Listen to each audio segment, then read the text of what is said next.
ఐపీఎల్లో sun Risers Hyderabad ప్లేయర్లు అదరగొడుతున్నారు. Orange cap race లో ఆధిపత్యం చెలాయిస్తున్నారు. టాప్ 5 లో ముగ్గురు సన్ రైజర్స్ హైదరాబాద్ ఆటగాళ్లే ఉన్నారు. సీజన్ లో ఎస్ఆర్హెచ్ తరపున హెన్రిచ్ క్లాసెన్ కీలక పాత్ర పోషిస్తున్నాడు. నిలకడగా పరుగులు సాధిస్తున్నాడు. ఇప్పటి వరకు 11 మ్యాచ్ల్లో 494 పరుగులు సాధించాడు. టాప్ స్కోరర్ గా కొనసాగుతున్నాడు. రెండో స్థానంలోనూ సన్ రైజర్స్ హైదరాబాద్ ప్లేయరే ఉన్నాడు. అభిషేక్ శర్మ సెకండ్ ప్లేస్ లో సెటిల్ అయ్యాడు. అభిషేక్ శర్మ 11 మ్యాచ్ల్లో 475 పరుగులు సాధించాడు. మూడో స్థానంలో కేఎల్ రాహుల్ ఉన్నాడు. కేఎల్ రాహుల్ 11 మ్యాచ్ల్లో 468 పరుగులు చేశాడు. నాలుగో స్థానంలో 409 పరుగులతో ఇషాన్ కిషన్ నిలిచాడు. సీజన్ లో ఎస్ఆర్హెచ్ తరపున వన్ డౌన్ లో ఇషాన్ తనదైన ముద్ర వేస్తున్నాడు. వైభవ్ సూర్యవంశీ 5వ స్థానంలో నిలిచాడు. వైభవ్ సూర్యవంశీ ఇప్పటి వరకు 11 మ్యాచ్ల్లో 404 పరుగులు సాధించాడు. ఐపీఎల్లో సంజు శాంసన్ కూడా తన ఫామ్ ను కొనసాగిస్తున్నాడు. రన్ రేస్ లో దూసుకుపోతున్నాడు. 10 మ్యాచ్ల్లో 402 పరుగులు సాధించాడు. గుజరాత్ టైటాన్స్ ఓపెనర్ సాయి సుదర్శన్ కూడా నిలకడగానే రాణిస్తున్నాడు. 10 మ్యాచ్ల్లో 385 పరుగులు చేశాడు. ముంబై ఇండియన్స్ ఆటగాడు రికెల్టన్ 8 మ్యాచ్ల్లో 380 పరుగులు సాధించాడు. 8వ స్థానంలో నిలిచాడు. విరాట్ కోహ్లీ కూడా తగ్గేదే లేదంటున్నాడు. టాప్ 10 లో కొనసాగుతున్నాడు. 10 మ్యాచ్ల్లో 379 పరుగులు సాధించాడు. 9వ స్థానంలో నిలిచాడు. 10వ స్థానంలో శుభ్మన్ గిల్ ఉన్నాడు. శుభ్మన్ గిల్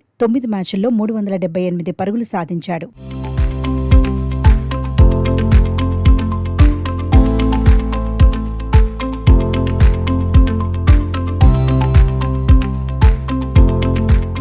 ఐపీఎల్లో పర్పుల్ క్యాప్ రేస్ ఆసక్తికరంగా సాగుతోంది. ఈ రేస్ లో Royal Challengers Bengaluru bowler Bhuvneshwar Kumar top gear లో దూసుకుపోతున్నాడు. ఇప్పటి వరకు 10 మ్యాచ్ల్లో 17 వికెట్లు తీశాడు. Chennai Super Kings bowler Anshul Kamboj కూడా రఫ్ ఆడించేస్తున్నాడు. 10 మ్యాచ్ల్లో 17 వికెట్లు దక్కించుకున్నాడు. Lucknow Super Giants bowler Prince Yadav, Gujarat Titans bowler Kagiso Rabada, Sunrisers Hyderabad bowler Eshan Malinga 16 వికెట్ల చొప్పున సాధించారు. Rajasthan Royals bowler Jofra Archer 15 వికెట్లు తీశాడు. 6వ స్థానంలో ఉన్నాడు. కేకేఆర్ బౌలర్ కార్తీక్ త్యాగి 13 వికెట్లతో 7వ స్థానంలో సెటిల్ అయ్యాడు. ముంబై ఇండియన్స్ బౌలర్ గజన్ఫర్ 12 వికెట్లు తీశాడు. 8వ స్థానంలో ఉన్నాడు. గుజరాత్ టైటాన్స్ బౌలర్ ప్రసిద్ధ్ కృష్ణ కూడా సరిగ్గా 12 వికెట్లు సాధించాడు. 9వ స్థానంలో సెటిల్ అయ్యాడు.